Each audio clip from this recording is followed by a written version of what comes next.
Good day, folks, and welcome to another edition of Lumberjack Logic. I'm your host, Neil Johnson, with the best part of the Fani Willis hearing today. That's right, closing arguments.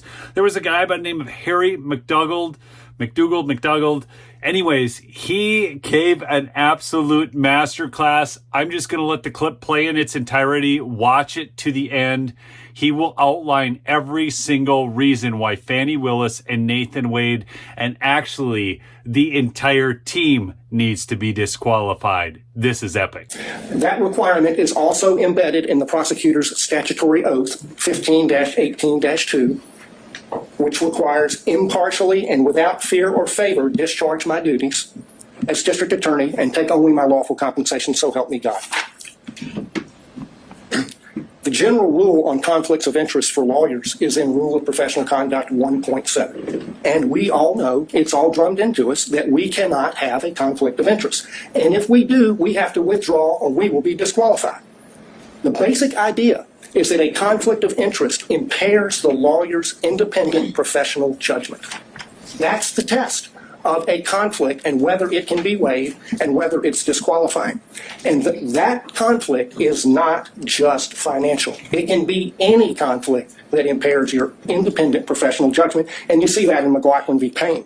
The court asked what was a personal interest for purposes of disqualification. It's anything that impairs professional judgment. That's reflected in the ABA standards that were quoted by Mr. Merchant, which list the prosecutor's personal, political, financial, professional, business, property, or other interests or relationships. And that's really embedded in the prosecutor's oath to act impartially. And the earlier disqualification order by Judge McBurney was based on political interests, not financial. What my colleagues have described as forensic misconduct is also cognizable as a conflict of interest based on that footnote in Williams' case. The root of all of the problems that we see in this court right now is a conflict of interest arising from their individual personal interests in perpetuating and concealing their relationship. That's the original sin from which all of the other problems flow. There are 6 different actual conflicts of interest in this case, any one of which warrants disqualification, but collectively, practically compelling. First, the financial conflict that's already been covered. Second, the personal ambition, political ambition. Third, there's a dovetailed or complementary pattern of deceit and concealment of the relationship and the money. Fourth, the speech at the church. Fifth, the motion for protective order that the DA filed in Mr. Wade's divorce case. Sixth, the way the state has conducted the defense of this motion to disqualify, especially the hearing. On the financial piece, the court asked for a limiting principle and asked about materiality. The limiting principle is whatever impairs the independent professional judgment of the lawyer. That is applied routinely. We have a county code section that flatly prohibits gifts from contractors, period. We have, by analogy, the federal bribery statute, which has a threshold of $5,000, 18 U.S.C. 666. The court asked about burdens and inferences. The court can draw a negative inference from the state's failure to produce evidence to support the invisible magic cash balancing theory based on State v. Thomas, 311 Georgia 407, particularly footnote 19. As to the timing question that the court asked about, there were 2 contracts for Mr. Wade executed after they acknowledged the relationship began. Each one of them afflicted or conflicted under county and common law. The second conflict is her political ambition, for which he was previously chastised by Judge McBurney. And that's also present in this book.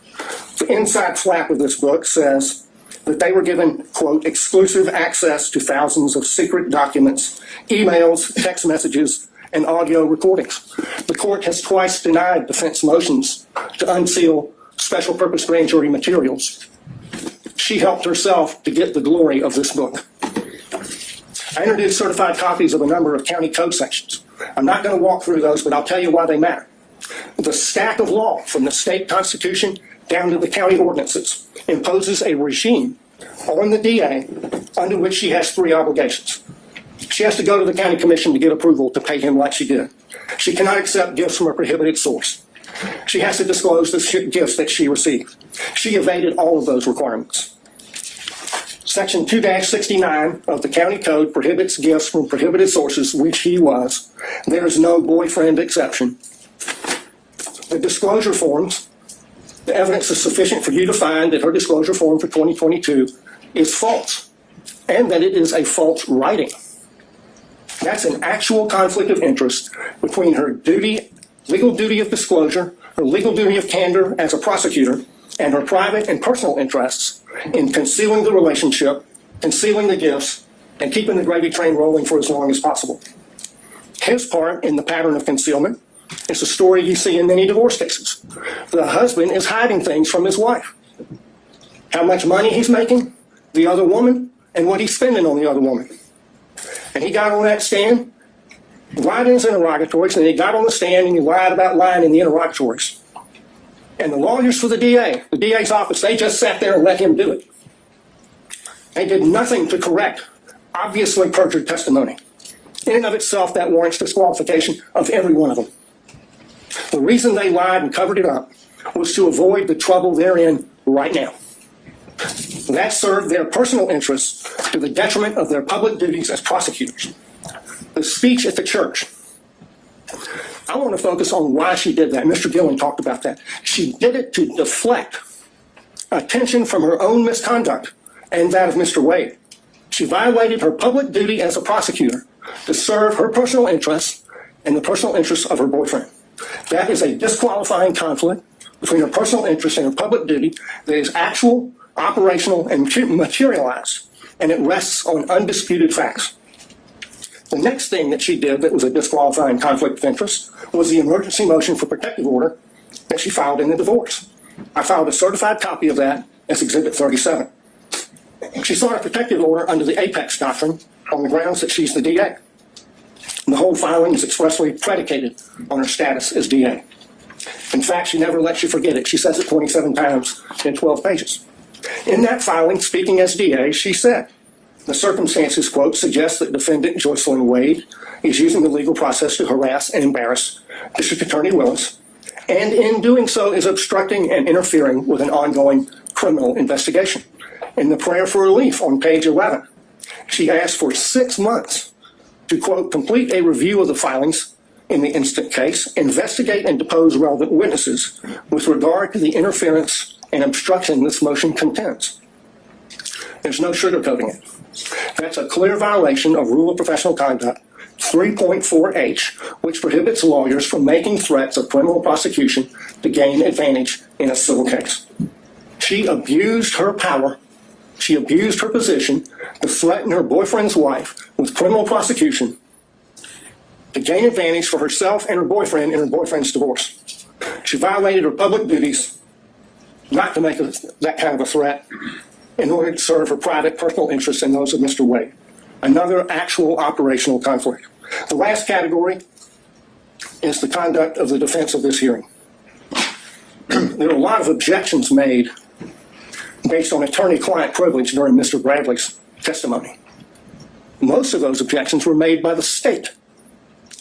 But the privilege being asserted does not belong to the state. It belongs to Mr. Wade. That shows that the DA's office is serving the personal interests of the DA and Mr. Wade in carrying out further concealment and cover-up of their relationship, and not the cause of justice they are sworn to serve. That is a conflict of interest. It's a continuation of the wrongful pattern of concealment and cover-up that they've engaged in since the beginning. But now they've enlisted the entire office in the enterprise. In the written response to the motion to disqualify, they said this, and I quote, "To be absolutely clear, there is no evidence that D.A. Willis derived any financial benefit from Mr. Wade." That's on page 15. Flat out false. 10 lawyers in this case put their name on that, starting with the DA. So throw another log on the bonfire of conflicts of interest.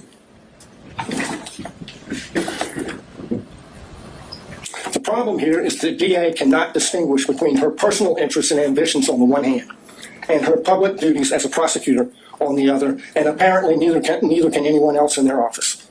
Of the 6 conflicts I've identified, only one is subject to a conflict in the evidence.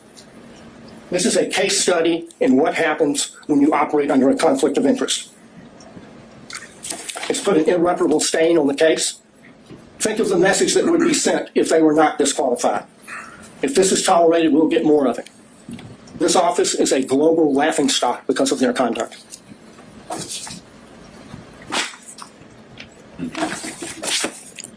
They should be disqualified and the case should be dismissed. See what I mean? A masterclass. He laid it out point by point. He nailed their butts to the wall. They all need to be disqualified. Did you see that? Not just Nathan, not just Fanny, but all of them. In fact, they need to be disbarred. This is how the game works, isn't it? I mean, obviously, if you have attorneys that can try cases rightly, like Trump's attorneys have attempted to do, and they can be disbarred, well, then people with this kind of level of impropriety absolutely 100% need to be disbarred. Remember, I've got Mike Lindell coming on the show on Tuesday, 11 a.m. Don't miss it, the Mike Lindell interview. Go get some of his product at mypillow.com. Use promo code Lumberjack for big savings. We'll see you on the next episode. Peace out.